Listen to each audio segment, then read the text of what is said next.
Hey, everybody. Welcome to my YouTube channel. My name is Teri Hunter. I'm an intuitive astrologer, and I'm here today with your weekly intuitive astrology readings.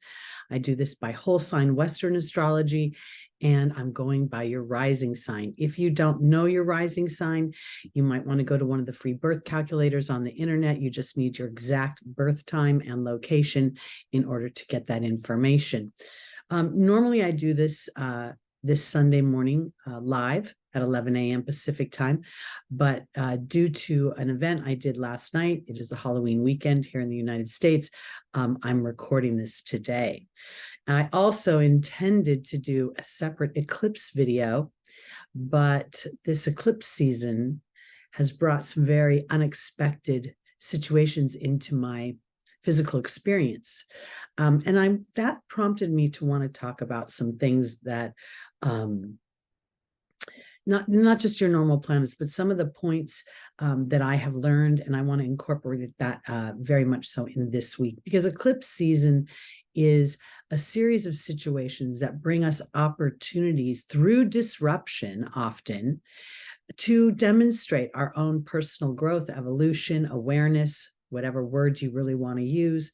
And while it is not usually very pleasant in the moment, it can be very satisfying and gratifying and validating as the solution presents itself. So what I'm going to do is I'm going to talk about some of the aspects that are going on and have been going on. And then I'm going to do a reading for each rising sign. So again, if you don't know your rising sign, you might want to go to one of the free birth calculators. I believe rising and then your moon. Humans are emotional beings. They manifest on their belief system. Their belief system dictates their emotional body, their confidence, their self-worth, and then the sun. If you have a stellium, which is 3 or more personal planets in one house or sign, I would also listen to that reading, as it will that stellium will indicate a strong influence and intention that your soul has in this lifetime. So let's jump in. I think one of the hugest things that has been going on, and we really haven't talked about it, or at least I haven't much lately, because as Saturn has retrograded, it sort of has fallen to what I would call the background of our influences. We've been focusing on other things, and yet Saturn is stationing at 0 degrees of Pisces, about to move direct on November 4th. It will stay at the 0 degree until November 27th. This is based on the Pacific time zone, so please adjust if you're somewhere else in the world. Now, Saturn has been stationing at 0 degrees retrograde for most of October. Now, if not all of October, now it's going to station in November direct. I believe that this is this new beginning, and this long period at the 0 degree, this degree of birth, of a beginning of something. It's also the, infinity. The circle goes around and around. So I think this is giving us an opportunity to really decide if we are going to trust and anchor into what we know about source energy, about how the universe works. You can call it God, you can call it the angels, you can call it, whatever you want, all that is. But yet this universe is an attracting universe, and our thoughts are things. So as Saturn has been holding in the sign of Pisces at 0 degree, it's been giving us an opportunity to really look at not just our superficial beliefs about our life, our ability to create, our ability to feel love and be loved, but it's also sort of put us in a place of feeling alone, or maybe even isolated. And that isolation, because Pisces rules the bedroom, it rules time alone, it rules prisons and mental hospitals and spas and ashrams, retreats. So it's a time of reflection. And, it's really polarizing, because you can fall on the dark side of that reflection into depression, or you can fall onto a more light side where you start to give reason to the things you've walked through. So I think this is really important, because once Saturn moves into the 1st degree of Pisces, we're going to start to revisit with our new awareness territories we've already covered. because a Saturn moved from 0 to 7 degrees of Pisces, then it retrograded. Now it'll move forward again. And I think this is really powerful. We've also been experiencing Pluto's T-square to the nodes. I personally have Pluto squaring my Mars, my natal Mars, and my natal ascendant. And well, what else would my ascendant be? Sorry. But my point is this, and it's been squaring my ascendant for years, it feels like. And this eclipse season for me personally, I found myself in under Pluto's attack, the dark side of Pluto. And while it has been sleepless nights, aggravation, crying, tears, feeling victimized on some level, it also then gave me an opportunity. This was the solar eclipse on the fixed star Spica, to dig into my relationship with spirit and to surrender my human mind and allow spirit to inspire a solution or the potentials of a solution. This T-square is a focal point where Pluto is the focal point, the transformation, the deep dive into your personal psychology. And it is the square to the nodes. While the South Node is in Libra, it's pretty much standing by itself right now. The North Node has been conjunct Eris. And Eris is Mars's little sister. I love the way Pam Gregory describes her as a street fighter. I think of her as Xena warrior princess standing up for the underdog, for what she believes in. And here she is with the North Node at 24 degrees, that Piscean degree of anchoring into that sense of self. And I don't think this is like about being selfish. It's about trusting yourself as source. Yourself, your relationship with self is what creates healthy relationships with other people. So this is another aspect that has just been digging into us, really calling us to a new level of awareness. Now, a while back, I saw a video again on Pam Gregory's astrology site, and it was with a woman by the name of Julia Balaz, and she was talking about the Shapley cluster. I bring this up because we have the sun at 6 degrees, Mars at 11 degrees, and Mercury at 12 degrees today. They are all conjunct the Shapley attractor, which is at 2 degrees, 39 minutes of Scorpio. And this was going on during this last few weeks as well, as Mars and Mercury started their sojourn through Scorpio. This Shapley attractor has a 5 to 12 degree orb. So if you have any planets within that degree, your part of your natal chart is related to this Shapley attractor. So let me explain a little bit about that, because in Scorpio, it's about releasing attachments, false attachments, attachments that tether you to somebody else's power and control that doesn't actually serve you, but nurtures your fears because you never feel the power of your own creation. It's a deep dive into your personal intentions. It's a deep dive into your willingness to experience liberation and a balancing of your experiences. So you look at that dark side of Pluto, dark side of Scorpio, that underbelly, and rather than feeling tanked by it, you're able to transform it into giving you wings to fly. This is very much bringing things that are hidden. They're bringing up things that are bubbling up from the surface, the toxic waste. Now, as Mercury and Mars have been going over this point, we are seeing not only other people, Mercury, our communities, our workmates, our teammates, and we're seeing Mars, anger, frustration, all the challenging sides have been sort of stoked in order to bring a certain awareness and balance. And this blows my mind because I personally have my Mercury at 13 degrees of Scorpio. I have my par of fortune. I think it's 11 degrees around there. And then I have Neptune, which is a generational planet at 6 degrees of Neptune. So I really, in looking back, it made me feel like this last eclipse season was bubbling up a lot of this scorpionic energy and kicking up old triggers and old behaviors. And my Mars rising, okay, Aries rising, Mars ruled, also co-ruled Scorpio.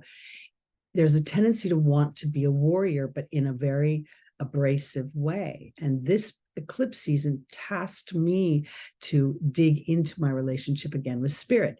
The solar eclipse being on Spica was my partnership with the angels. It was also your partnership with the angels, and how they would be taking part of the bulk of the activities for resolving situations. Are you willing to sit in a pause when it looks like the house is burning down and spirit brings in a solution you never could have imagined? This is what's going on. I also think that as Mercury and Mars are going to head into Sagittarius, we're going to see them when they get to about 14 degrees, we're going to see them conjunct the great attractor. I believe that as we move into the Aquarian age, we're going to be more aware that our thoughts are things, and that we attract experiences for a variety of situations to practice our awareness, to help balance dark and light, to feel our own evolution and our own power of co-creation. So as we go into this energy, the things that we've learned as Mars and Mercury and the Sun are conjunct this point, the Shapley attractor, and then move into the great attractor, it's going to be a very liberating and powerful experience. And at the same time, it may feel extremely limiting. Here we still have Saturn stationing and holding in this sign of Pisces that either wants to escape and just run away, swim away from the situation, mask it through spirits or through some sort of illusion, or do I want to really look at what this experience has to offer me? Because I think that's very powerful. We also have Venus is at the last degrees of Virgo. She's about 19 degrees now. She'll be up to 26 degrees by the end of the week. And this is her approaching the supergalactic center at 2 degrees, 22 minutes of Libra. So Venus rules Libra. Venus rules our self-worth. She rules our beauty. She rules our sense of comfort. She rules our sense of, home foods that make us feel cozy. She rules our money. So as she comes into this point of conjunction with the supergalactic center, which has a 5 to 12 degree orb. So as she gets in within that orb, the closer she gets to the actual conjunction exact, the more intense the feeling.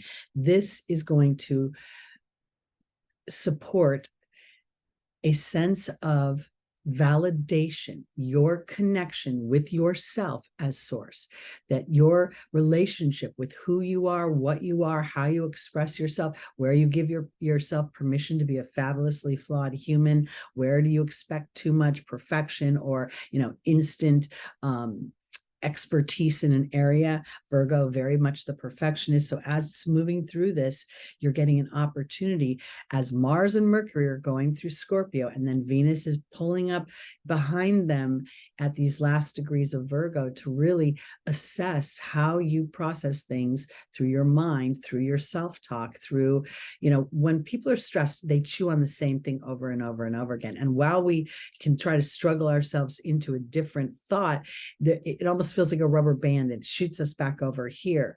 And ultimately, when we get shot back over here, there's something we're fearing and some sense of feeling a lack of safety or security. So just the awareness of that, you can call forth to God and the angels to bring you experiences or bring you inspired ideas that then move you into a vibration of feeling your power that gives you a sense of safety and control. I think this is super, super important.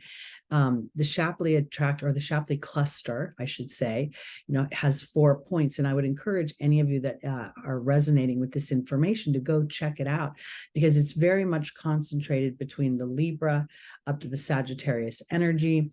And while the orbs are rather wide, it's because we see this attracting energy in all these centers that is really letting us see evidentially through the stars, through the galaxy, that's how the stars and the planets work. So it's also how we work as a small representation of that. I hope that makes sense. All right. So what I'm going to do now is I'm going to start with Scorpio. Happy birthday, my Scorpios. And I'm going to work my way around the zodiac. These readings are based on whole sign Western astrology. Again, I think your rising, then your moon, and then your sun sign. Again, the moon super on the same par with the rising. The rising is how you view things, and how you view things is how you are emotionally, your confidence, your sense of I can or I can't. I can do this or I cannot do this. So anyway, all right, let's go on to our Scorpios. Lots going on for you. Having your co-ruling planet in your first house. There could be a war of words. There could be a lot of frustration that has been going on. There could be a lot of things that are bubbling up to the surface that, between eclipse season and then having, the planet Mercury that rules your speech, your thinking, your interacting with others on a daily basis, the roadways you drive, everything that your emails, your communications verbally over the telephone or even texting, all of this falls into Mercury's domain. It could also indicate sibling relationships or outer family relationships like cousins and interacting with them. Mars would be, potentially with this energy on the more spiky side, the more spicy kind of cranky side.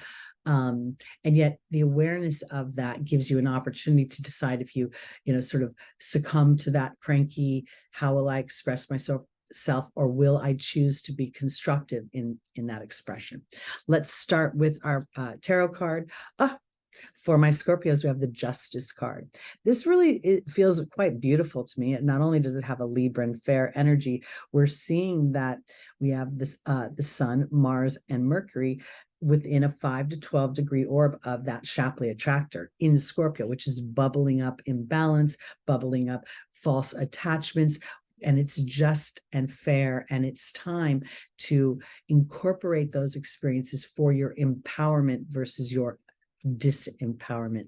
Scorpio, when Scorpio is hurt, it can get very dark and brooding and want to isolate and really muse on those feelings of hurt. And I think that at this moment in history, we are all being asked to look at our hurts and our pains and to see if we truly believe that we are co-creators. Where did we and why would we invite in a dark experience that puts us in this feeling of pain?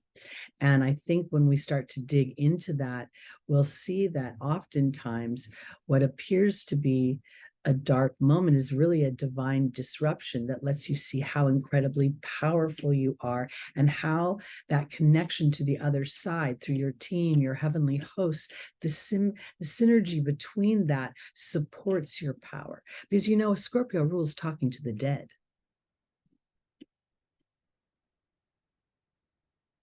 Okay, let's go into our angel reading.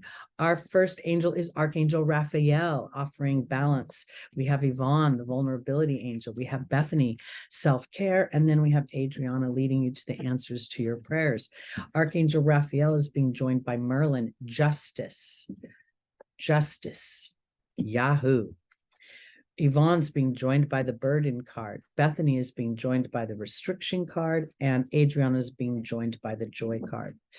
I want to say this for my Scorpios, because if a solution has not presented itself for whatever you're going through, because I really believe we're all going through a lot of varying disruptions and things that are digging deep into our core being and really shaking the walls a bit, because I believe for my Scorpios, there's Merlin offering justice, alchemy, and balance. And it's through an inspired thought, a balance, something will come to you. I don't know if it'll come through your sleep, through your meditations. This week, I was so powerless in my physical body that I really went back to the basics. I did a lunar eclipse protection ritual, and I banished any energies that did not support me, that were, in any way attacking me. So I think that for my Scorpios, your power comes from an inspired idea that then sort of brings an awareness to the situation. That one of the things, while I see the justice and the alchemy, the balance is where I'm really keying in, because if we do believe that we're co-creators, then even those challenging divine disruptions have pearls of wisdom or gifts to offer us. And it is our soul's privilege to extract them. And that's why I think, as we see Mars and Mercury, will I be brave in looking at my own thought process, Mercury? Because Yvonne is about vulnerability, and there's the burden. Scorpio doesn't like to feel vulnerable. Scorpio doesn't like to actually feel like somebody else is in control, because they're not sure about their decisions, because Scorpio is so aware of that deep psychological imprint. So what I feel like is that Spirit is saying that while vulnerability is a burden, it is because you're the self-care. There's a feeling here. So the angel Bethany rules self-care, and the restriction card feels like it's playing to Saturn right now. So where are your fears? Are your fears being somehow stoked that there's injustice, that things aren't fair? Or are you willing to look at this as sort of a journey? Because Adriana is leading you to the answers to your prayers, to your meditations, your dream time, through the times when your mind is quiet. I also think Scorpio might be very well served this week to enjoy bath time. I don't know if you want to add some sea salt to it, or maybe some Epsom salt or something where you kind of connect with that water. Here's the joy card. It's a 37. We have Merlin, which is a number 1, which makes me feel like you're becoming more aware of your thoughts or things. And while you may have a reaction that's very rough side of Scorpio, very stingy, now you have an opportunity to sort of play to the eagle symbolism of Scorpio and fly high with the angels to see above the situation, and to allow for a divine inspiration that brings a solution. All right, let's go on to our Sagittarius' rising, moon, sun, and stelliums. Oh, this is a beautiful card. We have the 9 of Cups. This is a card of self-satisfaction. And as I interpret it, while I've come to the end of one phase of a project, the 9 is the completion, I'm very satisfied with how I have set myself up for the next phase. I feel as if the character here in wearing this red beret has somehow brought an awareness of his fight or flight, his base chakra instincts. And in doing so, he has this sort of, his arms have a feeling of satisfaction in that awareness. He also is aware, I think this blue drapery here around the table is aware of speech. So this plays even more to the mind, the speech. I'm aware that I don't have to be perfect in my speech, but my awareness of my wobbles allows Spirit to bring something in. And then we have all these cups. The cups represent emotion, it represents joy, that represent all the things that feel good when we look at the 9 of Cups. So he set himself up to fill his cups. And the idea that there's this lighter yellow is that he knows that his power is in flow. Things come and go. Okay, because he's got lots of cups to fill. So if one gets empty, he's got others to other resources. All right, here we go. Sagittarius, rising, moon, sun, and stelliums.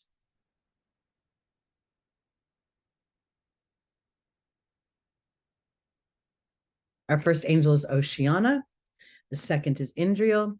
The third is Fiona. And the final is Bethany.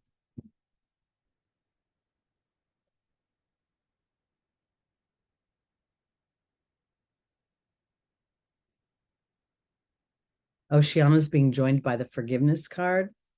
Indriel is being joined by the focus card. Fiona is being joined by the mystery card. And Bethany's being joined by the transformational death card.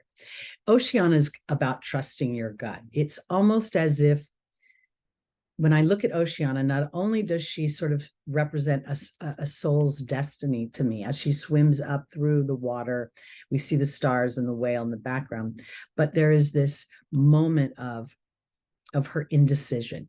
Should I default to human structure and what the herd says, or do I trust something inside of me that is contrary to that?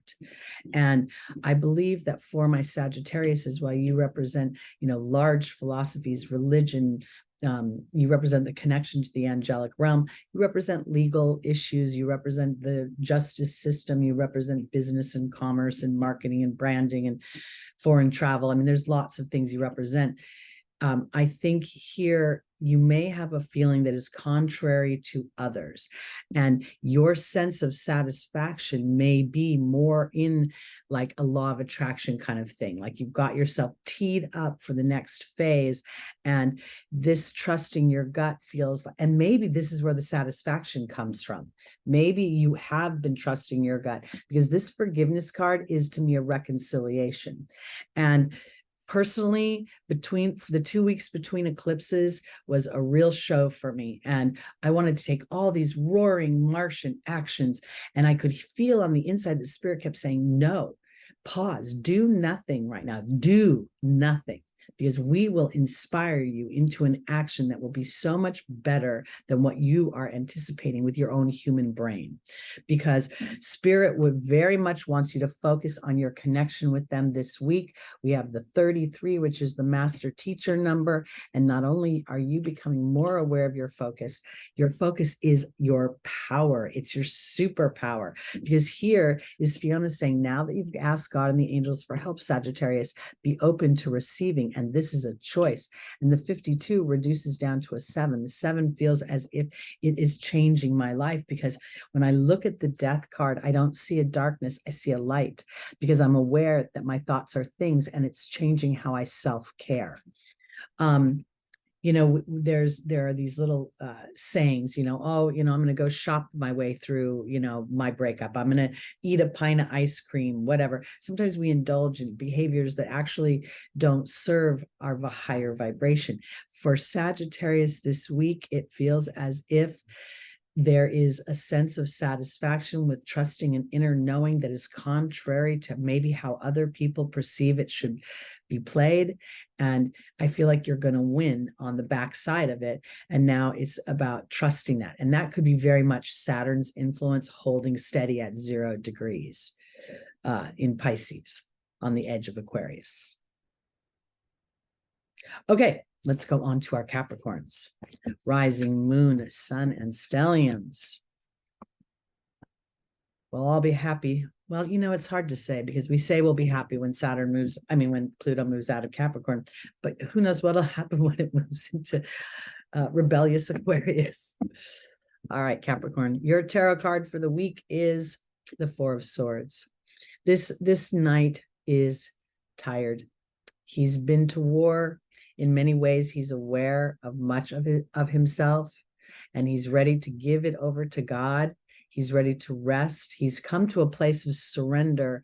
And yet at the same time, we see this 4th sword is underneath him. And I think this is a deeper knowing today. Today, this doesn't feel like human thoughts. It feels like the thoughts that sit from my inner knowing. And without the rest, these 3 swords up here that are in the physical world dominate my thoughts.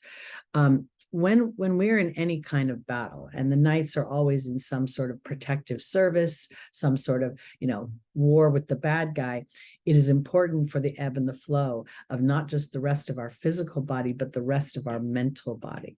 So there could very well be what Capricorn has been struggling with is that human structure that says you should be doing this, you should be dutiful to this, you should act out in this way. And then your baby goat is saying, wait a minute, where do I come into the picture here? When do I get to have fun? When is it about me? And that conflict could be what Pluto's battle has been. Because again, Pluto is squaring the nodes of Aries, the self, and Libra, the partnership with other humans, and also diplomacy, your partnership with diplomacy and harmony and peace and Venusian things that make you feel a sense of comfort. And I want to use the word luxury and fun. And Venus likes a lot of good things, palm fronds, a nice little grape or two.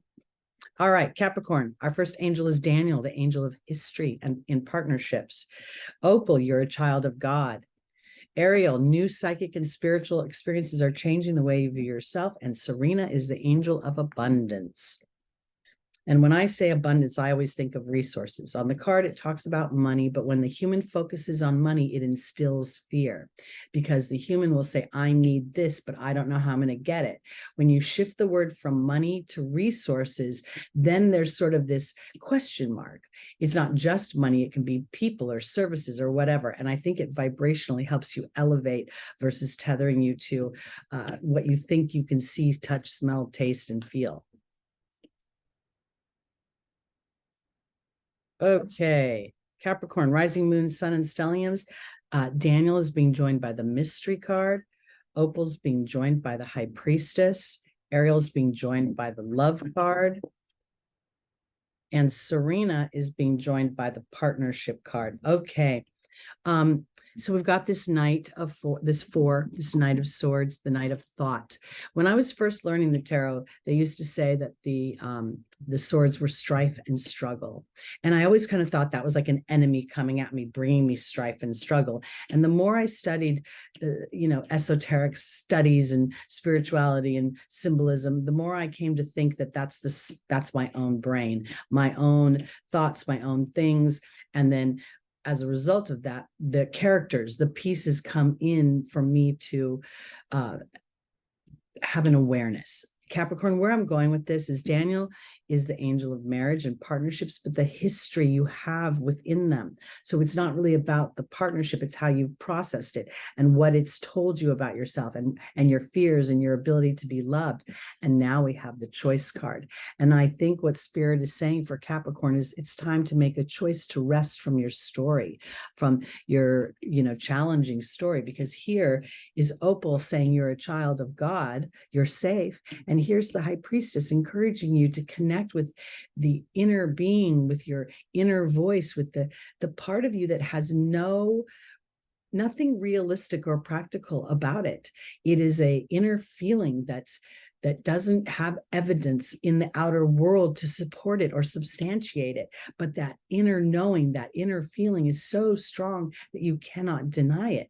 Because Ariel is telling you this Love card in the angel's advice makes me feel like this is a real opportunity with Pluto in the last degrees of Capricorn. And I don't really care where you land in the degree thing, it's still in your house of self. This gives you an opportunity to operate on self-love. And if I make the choice that's the truest to my heart, or I don't make any choice at all, I don't jump into action, I don't jump into fixing something, I don't jump into whatever the story is, then Spirit has an opportunity to bring an experience which Capricorn would appreciate, so they can have an earth, grounded into the earth, so they feel safer moving forward in new territory, which is sort of the balance between the human structure that is required of a physical experience and then the source spiritual experience that tells me that the magic comes through my thoughts and things. Because I believe that this partnership card is not with money, but with serenity. Trusting serenity, that if you're serene in the midst of disruption, just like this Knight, Spirit can come in and present a solution that you never would have thought of on your own, because all of your thoughts are coming from some sort of lack, scarcity, old habits, historic fears, obligations, duty, whatever the old hamster story is, hamster wheel story. So I think that this eclipse season, I know I'm a day after the eclipse, eclipses have a 6-month influence. I feel like the first one, the solar eclipse on October 14th, was offering you a deeper, more savory and tangible experience with your heavenly team. And now this lunar eclipse in Taurus is really bringing up the underbelly of your fears, of your self-worth, of your relationship with money. And will you let it ebb and flow as it is meant to do, like air? It comes and it goes. Okay, on to our Aquariuses, rising, moon, sun, and stelliums. Early born Aquariuses might start feeling Pluto's creeping back in your direction, where it will reside for 20 years and change technology and science and alien activity like we've never seen before. I think it's going to be it's going to be probably more radical than the 90s were, when cell phones became, started to dominate our experiences. Now I think, we're going to see George Jetson up and flying cars to work, stuff like that. All right, Aquarius. The Five of Cups. This is not an easy card. This is a card of sorrow.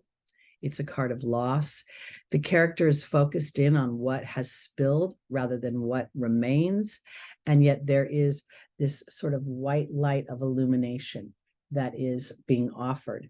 There's also this river of emotion that sits in front of him versus, or her, versus behind.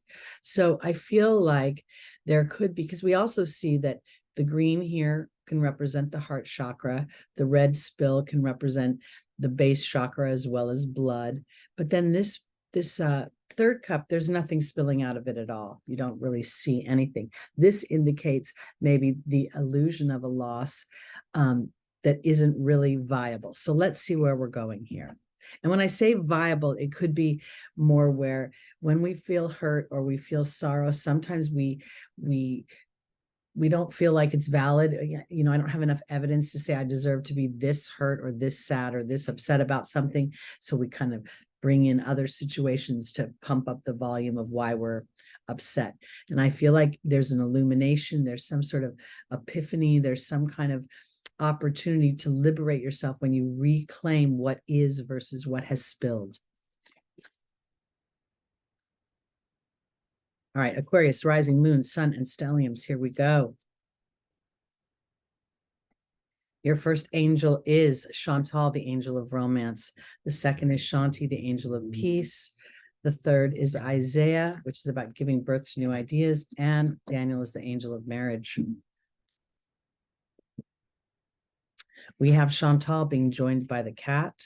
We have Shanti being joined by the bee. We have Isaiah being joined by the restriction card. And we have Daniel being joined by the joy card. This is very interesting because this starts off looking like loss. And yet we end with Daniel, the angel of marriage, and a joy card. Very interesting to me, Aquarius.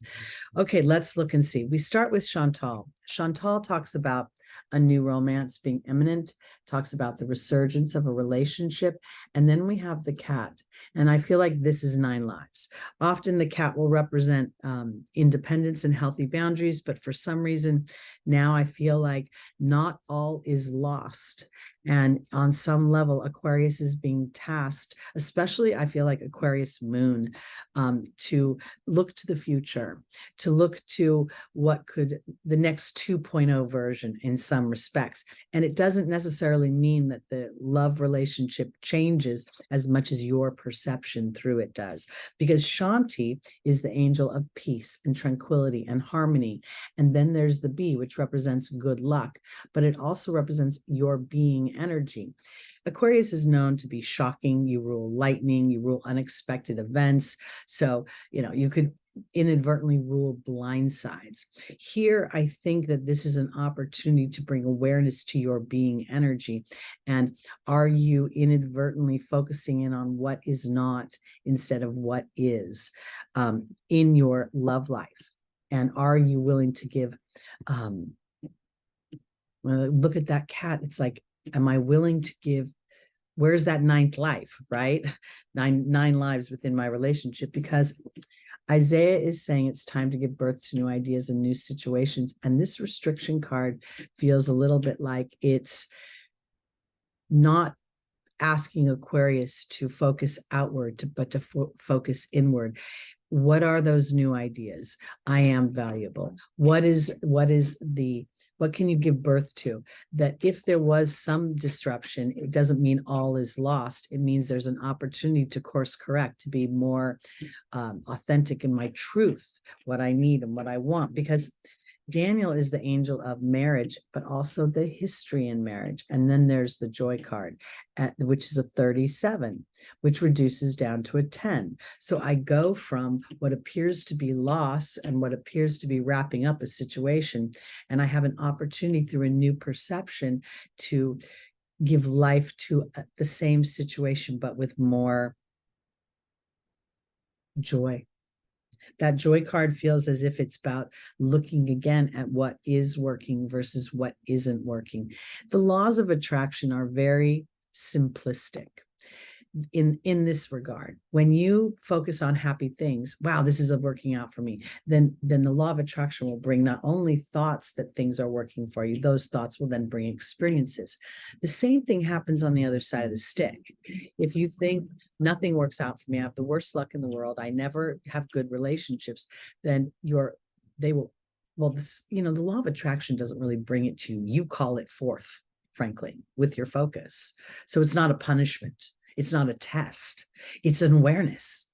So I think for my Aquariuses this week, yesterday's was eclipse was a lunar eclipse, a full moon eclipse, bringing something to the forefront, something that's not in balance. We also see Mars and Mercury and the sun traversing through Scorpio, which rules the underworld. It rules toxicity and things that are literally toxic for us. And sometimes that toxicity is our own thoughts, and we don't even realize it because it's a habitual thing.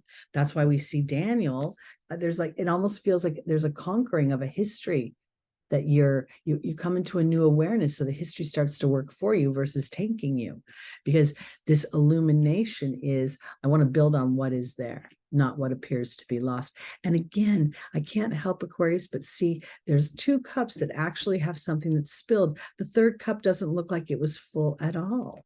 So that's interesting to me, because the blackness, I don't know if you see it, it goes all the way across here. So that feels like it was already there. So I hope that made sense. I hope it helps. Let's go on to our Pisces rising, moon, sun, and stelliums.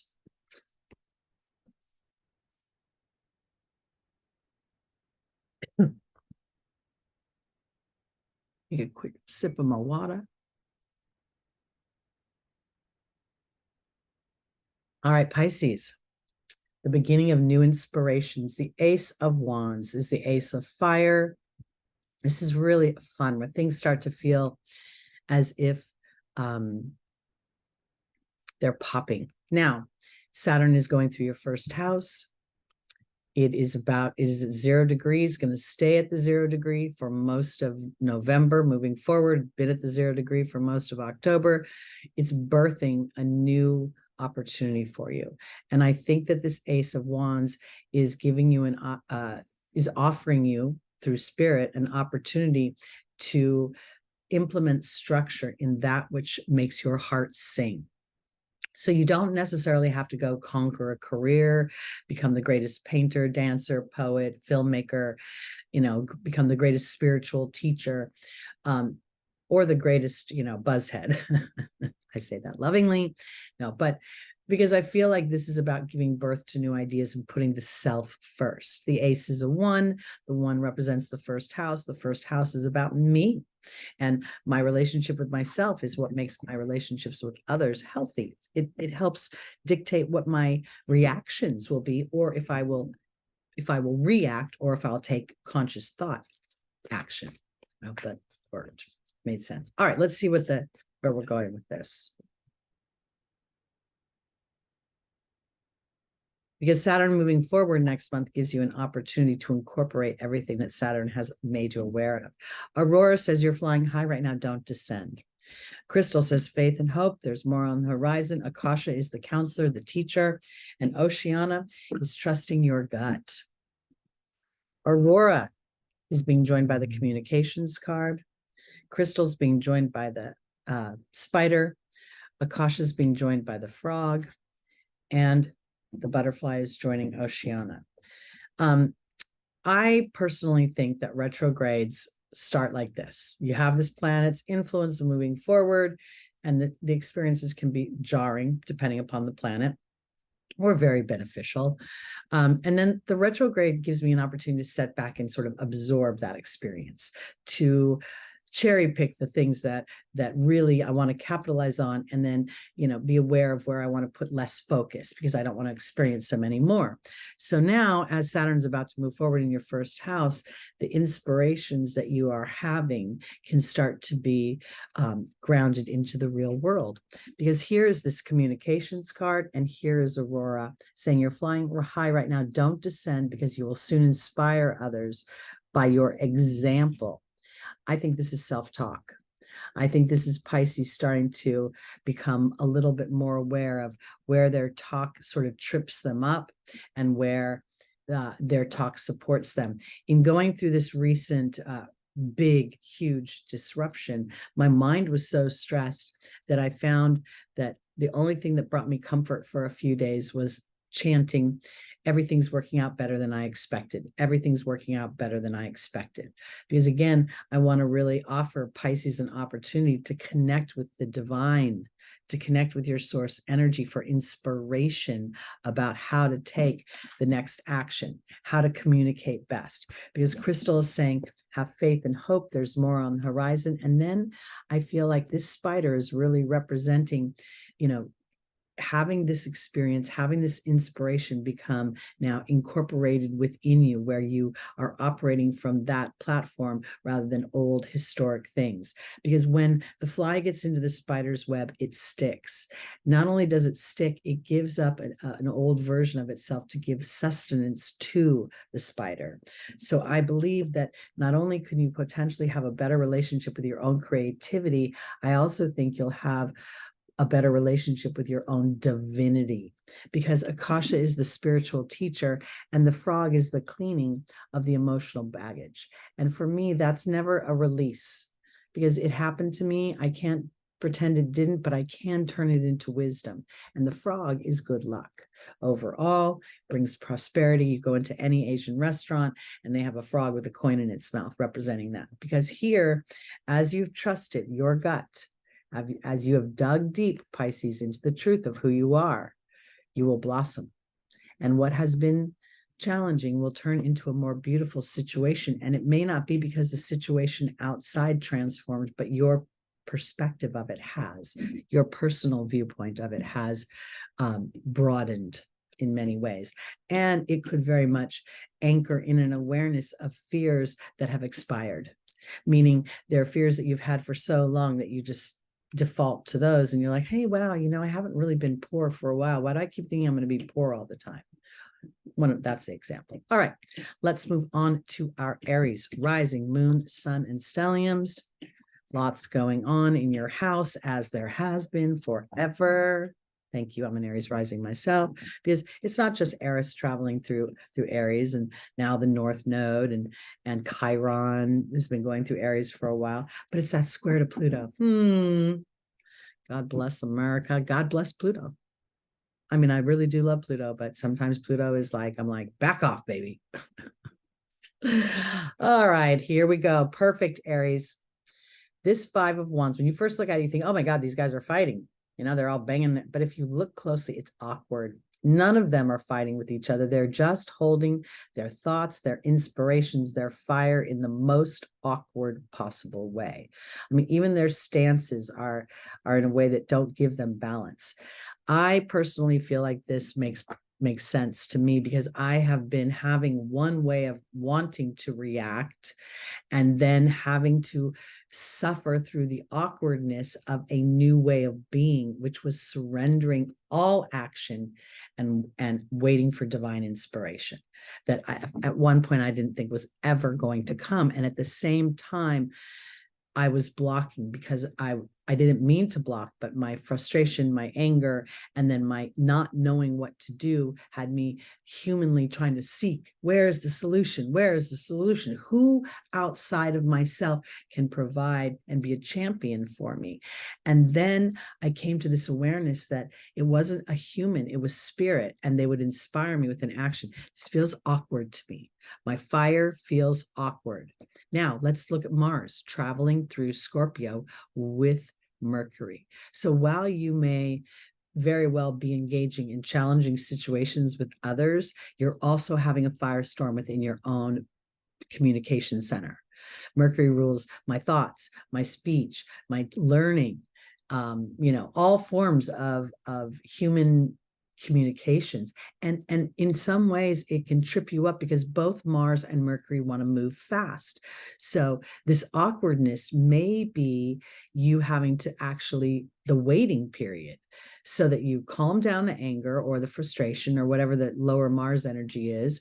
You bring down the thoughts of whatever the disruption is so that spirit then can bring in a solution that feels brilliant and restores your power, Scorpio. Mars in Scorpio, traveling with Mercury right now, your ruling planet. Because Chiron, the wound of self, very much makes Aries feel like I'm not being seen, I'm not being valued, I'm not being heard, and I'm so out there for you. Why are you not bringing that energy back to me?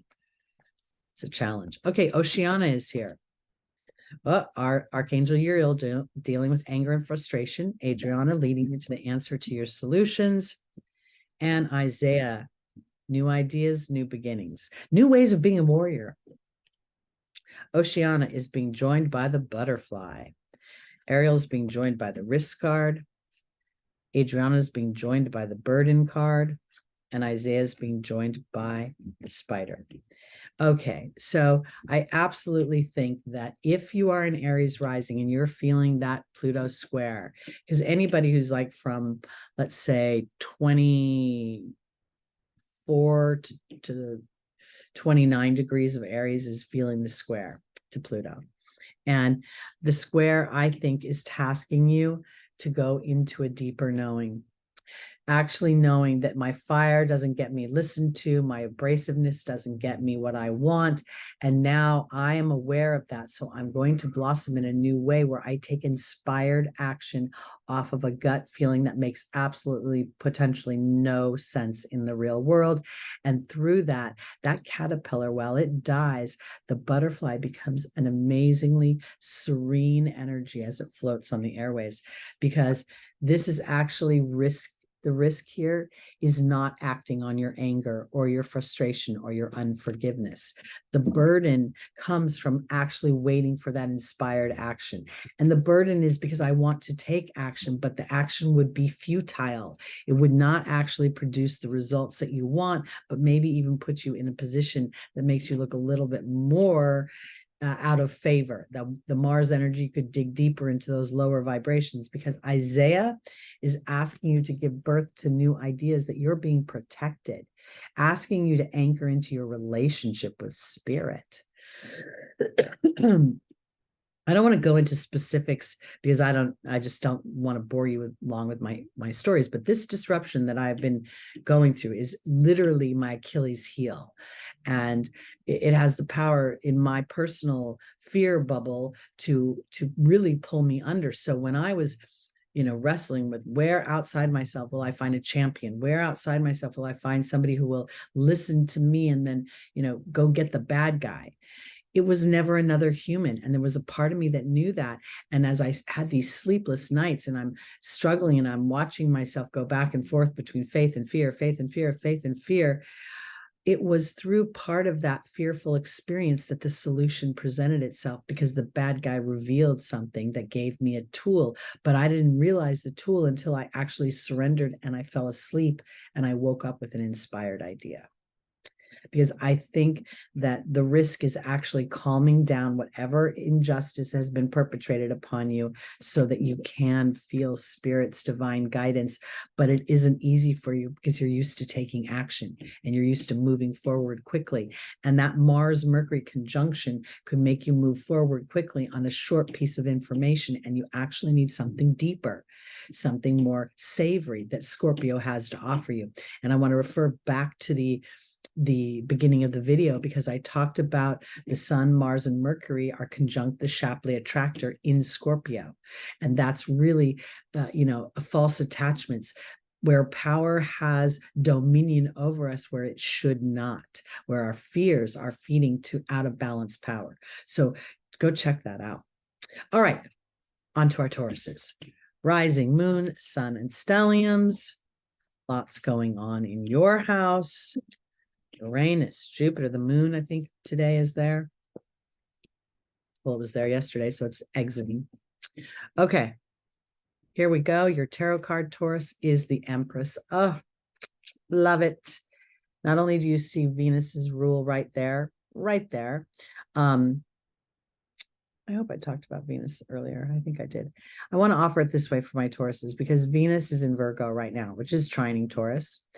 And the thing that's so powerful about the Empress is that she knows how to be serene. Her crown of stars is really, that is very, to me, plays to the astrology, plays to knowing that there are phases of life where we initially plant, we take action, and then there's a phase of life where we have to sit back and let what we have planted do its natural biological process, and trusting that as the wheat begins to grow, it will bring harvest or bounty or some kind of benefit. The lunar eclipse at 5 degrees of Taurus, 5 degrees is the Leo degree, the degree of your self entertainment, your self-expression, the performer, the clown, the child. This could very much be somebody who wants to bring children into the world. Whatever the Venusian energy is that Taurus wants to experience, meaning what comfort you want, what money resources you want, what you want to do in the way of balancing, how your family influenced your self-worth. All of this is possible as you allow that lunar eclipse at the 5th degree to put an end to looking outside of yourself for what is acceptable to others for you to want, but to look inside of yourself. That's where I go back to that 5th degree, because that's the 5th house, the Leo house. All right, Taurus, your first angel joining the Empress is Merlina. The second angel is Aurora. The third is Adriana. Wow. And then the final is Archangel Uriel. We've had many, many planets retrograde. We've had a lot of very stalling feeling energies. And I think that as we start to see the planets moving forward, and most of them will, it'll happen closer to 2024. Jupiter doesn't move forward until like the last day of the year. Saturn again is in November. Uranus is still retrograde. We're just seeing Pluto coming out of its retrograde. So we're going to start to see things moving forward a little. So if you have felt frustrated because of the lack of movement, trust that everything comes to you. Let's see. Merlina is being joined by the water fairy. Aurora is being joined by the mystery card. Adriana is being joined by the bear. And Archangel Uriel is being joined by the disruption card.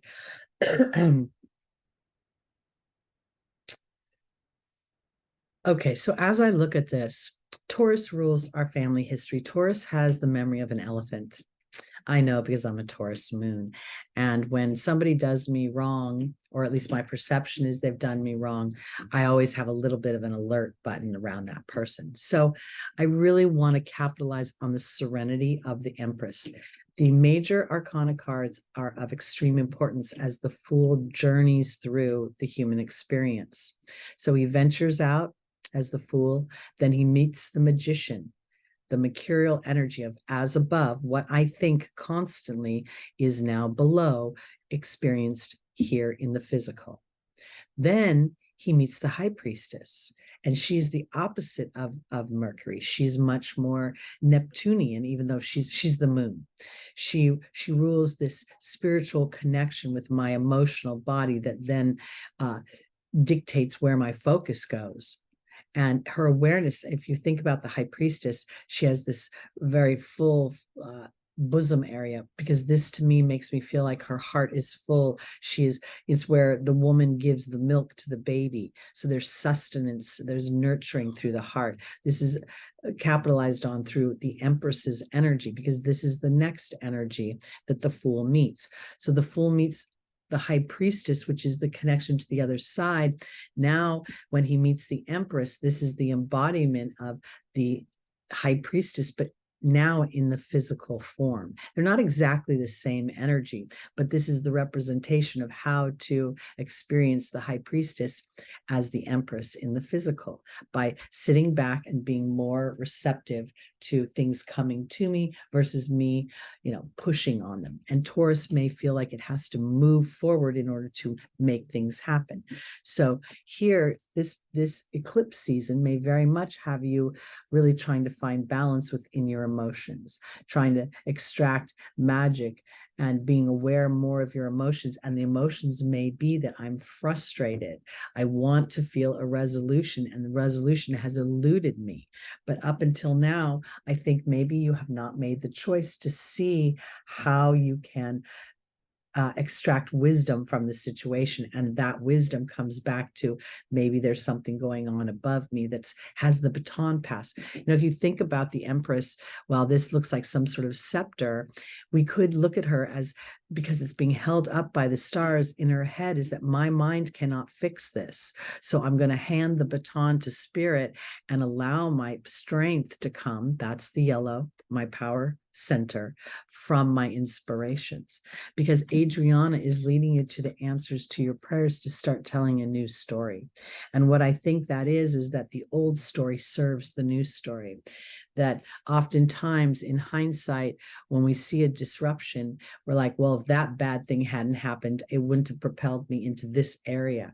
And while we never want to experience the quote unquote bad thing, when we can pull that wisdom out of it, it takes the sting off the experience. Because what I think is, by relaxing a little bit, Taurus, you're going to start to disrupt historic frustrations, historic stories about money and your skills and what you're capable of. And I think that's what Uranus has been doing all along as it's been going through your first house. Then we see Jupiter, who is rewriting your belief system. And we're going to see a conjunction between these two planets next year, which is very much going to affect, and probably because of all the intentional awareness that you're purporting right now, bring in a lot of bounty, a lot of opportunity to be independent and to have material wealth. But right now, this is about Taurus learning how to sit back and take inspired action versus frustrated action. All right, on to our Geminis, rising, moon, sun, and stelliums.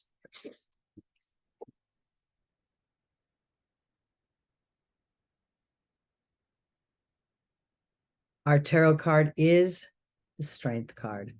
This is a powerful card that really used to be called Fortitude. So there's an endurance race here. This is not, while it's a Strength card, it almost feels like, when you look at it, it appears to be easy to express gentility, to express a calming of the beast, an understanding of the infinity symbol. And at the same time, this woman is being very brave in trusting her own calm will have the beast work with her versus turning around and biting her. Now, Gemini is, an air sign. You're ruled by Mercury. Mercury and Mars are running together in Scorpio. So you could very easily be feeling like there are people around you, yourself inflamed with anger, frustration, like you're sick of the same thing going around and around, and it's time for it to be done. Again, we're playing into that house of Scorpio, that deep psychological imprint that gives up my power to another from fear. So be gentle with yourself, Gemini, especially if your mind is going back and forth between feeling empowered and disempowered. I can do it, I can't do it. I'm David and they're Goliath. Let's look at what we see, because clearly this woman would be David and the lion could potentially be Goliath, but through her own being energy, through her own willingness to see herself as powerful and abundant, as evidenced by the foliage on her garb, and her awareness that what goes around comes around. So when I have a focused thought that brings an experience that feels repetitive, I have an opportunity to handle it in a different way through my awareness. Okay, first angel is Oceana. That's been a common theme. Maya is the second angel. The third is Archangel Uriel. And the final is Rosetta.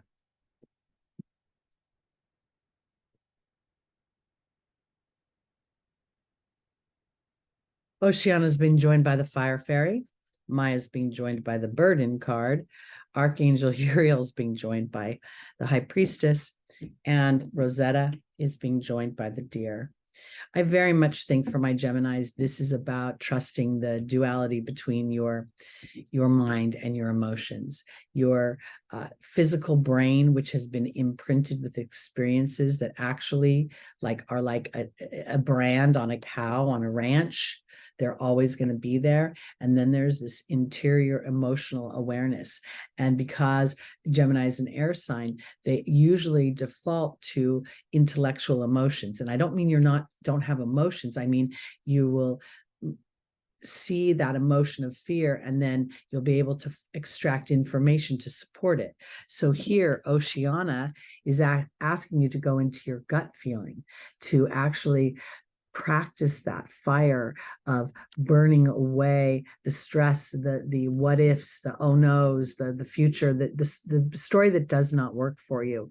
I feel as if, Leo is represented by the Strength card, again, a fire sign. So I feel like your leadership, your ability to walk through a situation comes from your emotional body and your willingness to listen to an inner knowing that is contrary to what others might tell you, because this burden card feels like it's a burden because I'm trying to get other humans to agree with an action that feels out of whack. Somebody would say, fight fire with fire, tit for tat. But here you may potentially be like, no, I'm not going to go there. I don't know where I'm going yet. But I'm not going to go there. Because in the angel's advice, I really think that if you're feeling any anger or frustration, that spirit is giving you a contrasting experience of feeling ease with the high priestess, the ease of that inner knowing, the ease of that trusting that inner voice, that when everything feels like it's falling apart, it might be falling together. And I also think that this is an opportunity to get deeper connected with how it feels when you're course corrected. And if you can't identify that, then again, I want to sort of offer you an opportunity to say to spirit, everything's working out better than I expected. And let that be your sort of tagline until you can anchor into something more concrete for yourself. Because this Rosetta is having a way with learning how to work gently and diplomatically with your fears.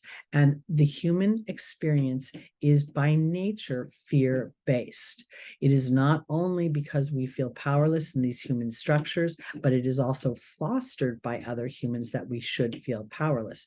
So here, your strength, your fortitude is coming from having an awareness of the beast that wants to tell you that you're powerless, and then surrendering that so that spirit can give you an experience, an inspiration, an inner knowing that starts to change the momentum from powerless to powerful, because that is what she ultimately experiences. Is her power comes from her gentility, not just with the beast, but with herself and her power over the beast by being compassionate, by being loving, not giving in. Love is interruptive sometimes. Love sometimes says no. Okay. All right, on to our Cancer, rising, moon, sun, and stelliums.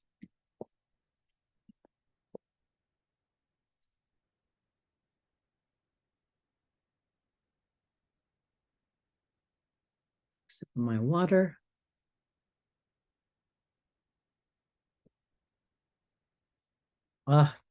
Cancer, the sun is shining.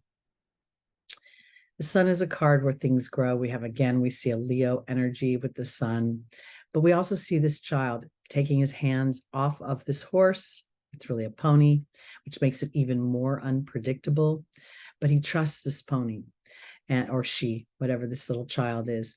And I feel like it's important because the sunflowers are coming up over the cement wall. So what was blocked is now getting the sunshine to grow tall, but it requires a sense of vulnerability. The vulnerability is that you don't have the reins. Now, Cancer by nature is ruled by the moon. The moon is intuitive, but it also is shrouded. We only ever see one side of the moon here from Earth. So there are emotions that go on behind the scenes. And I think that that is where the vulnerability lies, for the crab to actually start to focus in on that the sun brings solutions versus you trying to figure it out in that dark of night sort of feeling. Let's look and see what Spirit has to say. Our first angel is Victory in the form of Omega. The second is Athena. You can lovingly assert yourself. Then we have Chantal, the angel of romance. And then we have Isabella saying, yes, the timing is right. Omega is being joined by the cow. Athena is being joined by the goblin. Chantal is being joined by the burden card. And then Isabella is being joined by the focus card. Okay, so when we look at Omega, Omega is a card that indicates victory is on its way because it says, keep up the good work. And the good work is nourishing the thoughts that you ask for something and it is given. That you don't have to, figure out how the cow will make the milk, but when the time is right and she is ready, you will know how to extract the milk. Whatever it is you want, because right now there is this feeling of God and the angels wanting you to lovingly assert yourself. And yet at the same time, I feel like you're afraid of some sort of repercussions, that if you were to put yourself as a priority, that maybe your outside love relationships would suffer. In the angels' advice is this burden card. And then we have the romantic love that Chantal offers.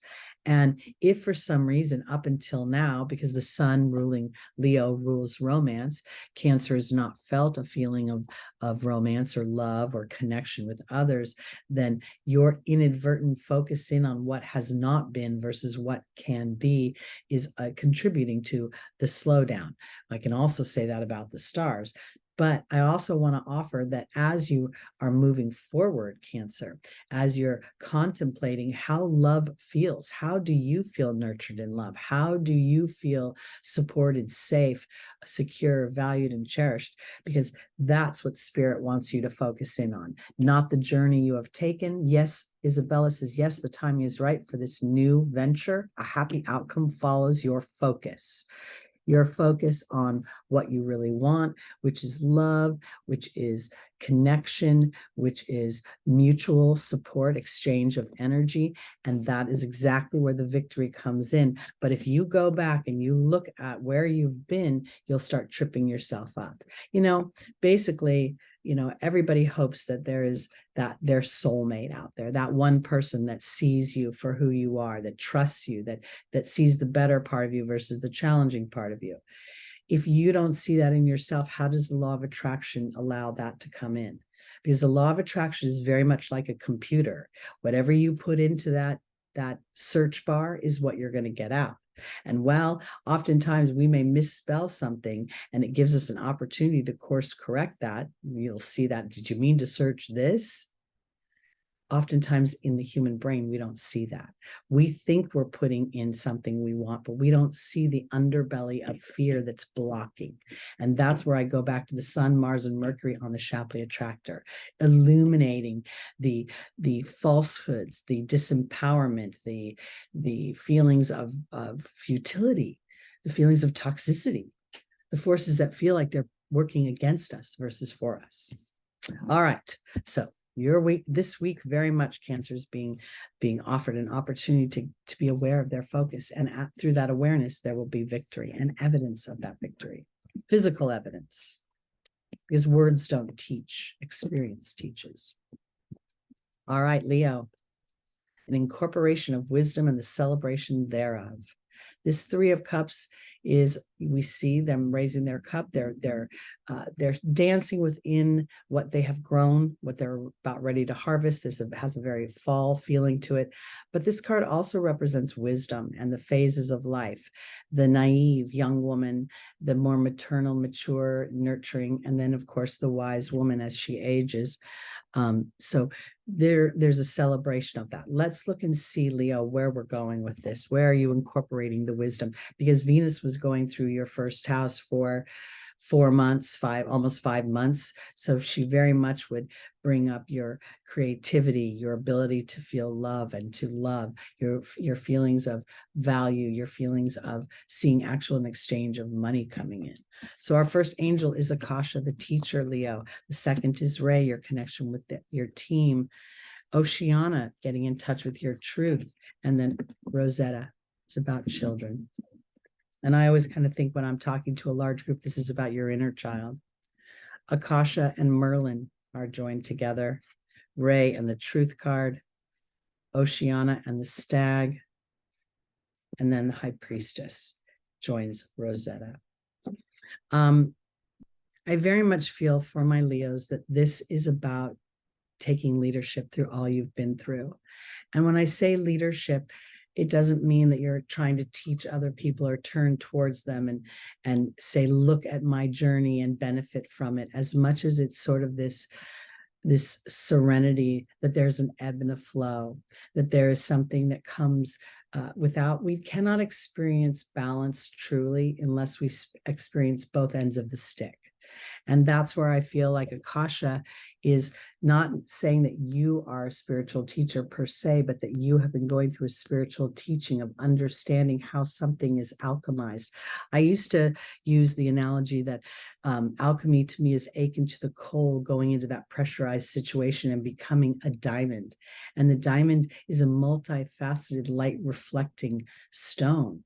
So somewhere you are going through this experience of pressure that is creating a multi-faceted being within you, because Ray is offering you an opportunity to extract your power and your true heart's desire and connect that with your speech through a deeper truth. When I say a deeper truth, I mean the truth behind the truth. I mean the truth that sometimes we're in situations and partnered with people that we actually love, but we don't really feel the balance. We don't feel the synergy.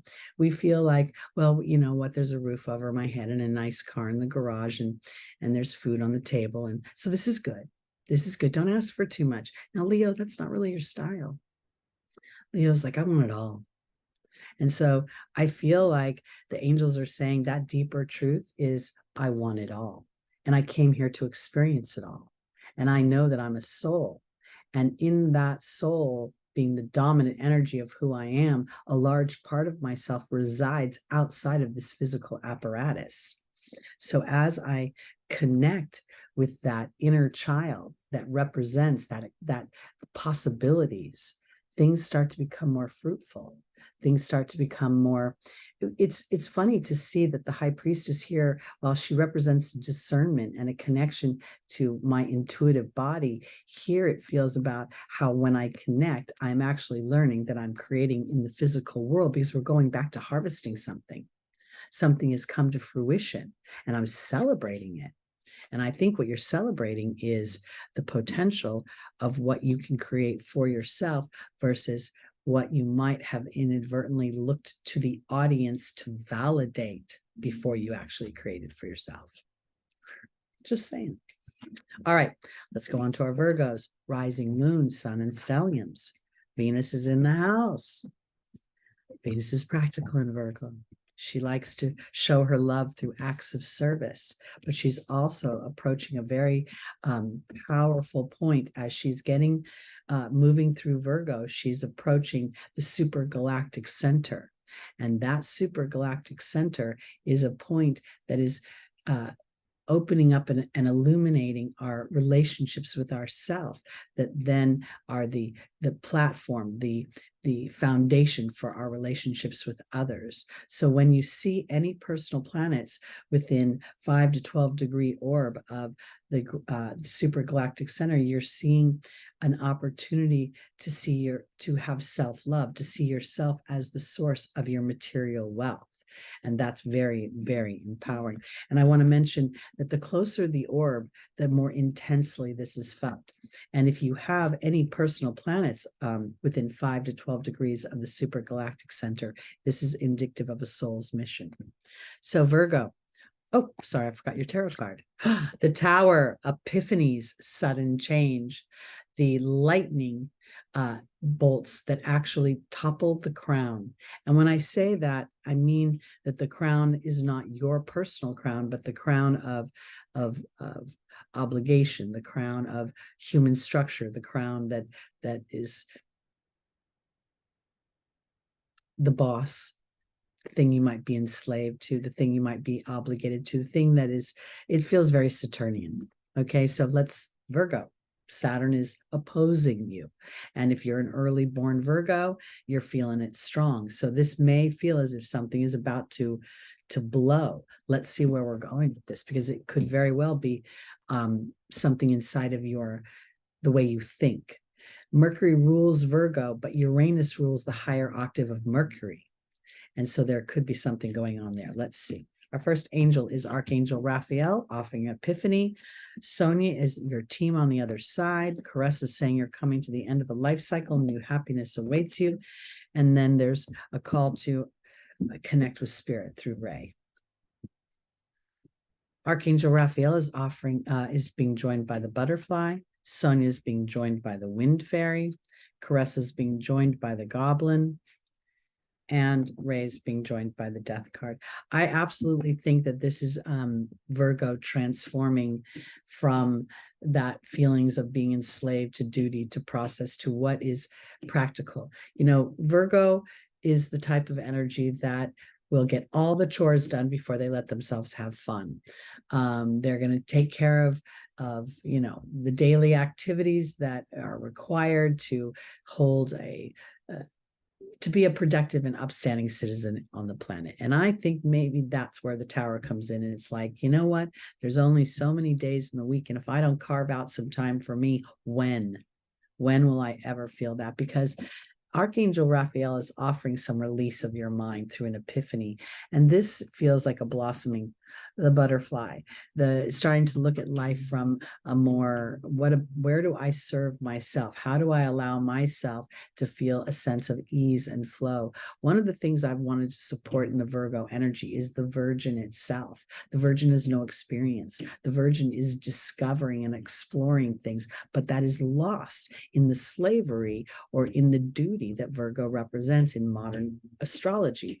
So here is your team offering you an opportunity to become aware of your thoughts. The wind fairy literally rules intellectual analysis, which is what Virgo also rules. So now that analysis is coming from your ego. And I want to say this is not your ego. Well, this looks like a wounded ego. The ego is telling you, you should do this. You're supposed to do that. You're no good if you don't do it. That's the dark side of the ego. There's coming an end of that. New happiness awaits you as you come to realize that this is not your true inner voice, but rather the voice of human structure superimposed upon you. Because I think this death card, which is a 46, reduces down to a 10. The death of those thoughts that have kept you tethered to process that is outside of yourself. It's interesting to look at the wind fairy because she's holding her gut here and she's closing her eyes, because what she's trying to do is get out of the human structure of her mind and into her heart. And that's where the transformation lies, because Ray is asking you to sit in meditation. Your real power comes from your heart and your ability to speak of that. And that creates a transformation in your whole experience. And it feels, Virgo, like it comes from the inside out. Meaning first you have your epiphany, and then you want to stand in that energy, and then the experiences start to support that. All right, let's go on to our final sign of the day, Libra, rising, moon, sun, and stelliums.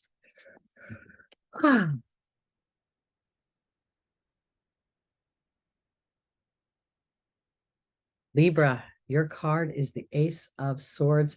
And I want to say this because this is a victory energy.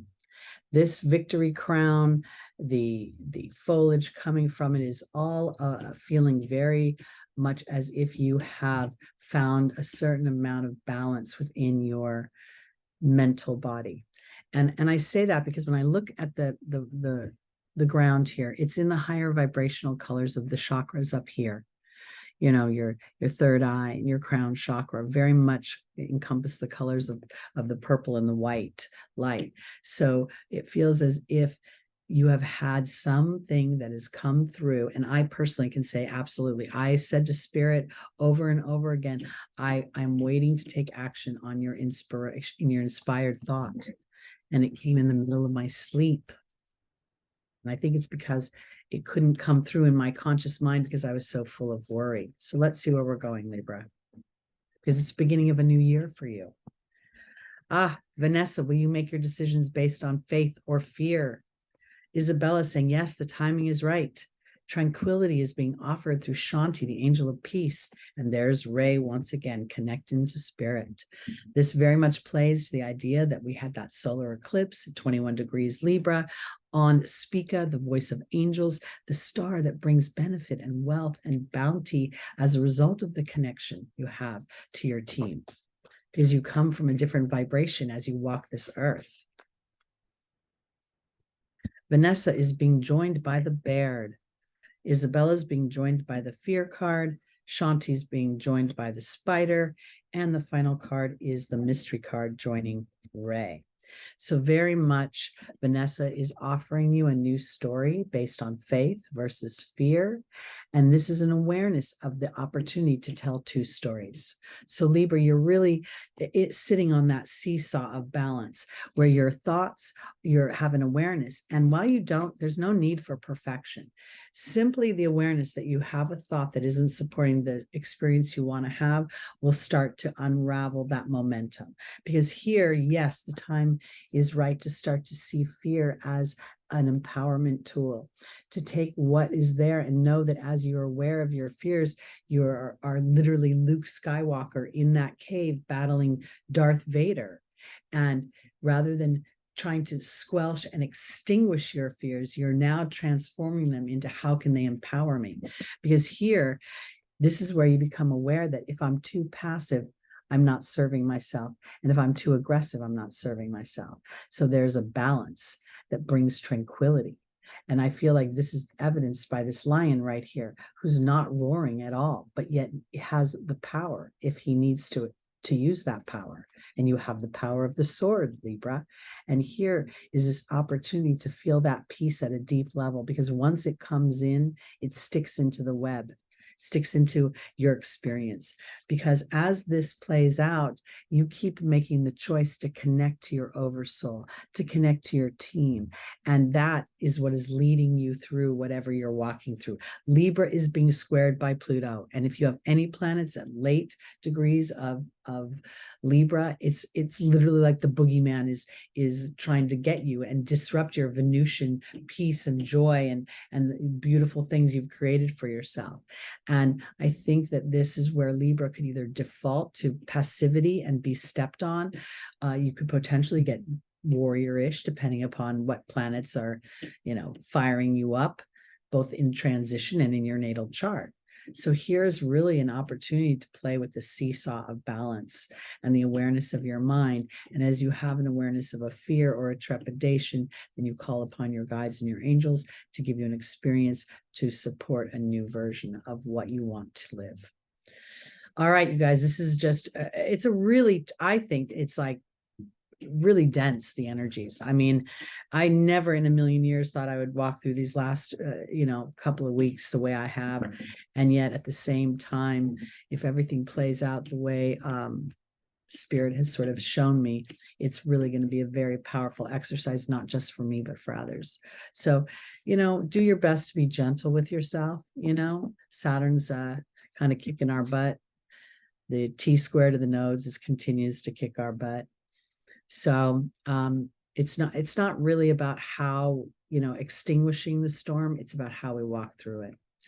And when we give ourselves an opportunity to not try to reach too high for something that doesn't feel authentic, but just take those baby steps towards that authenticity, towards that higher road, that higher vibration, it'll be much more anchored in for ourselves and more palatable to those outside of ourselves.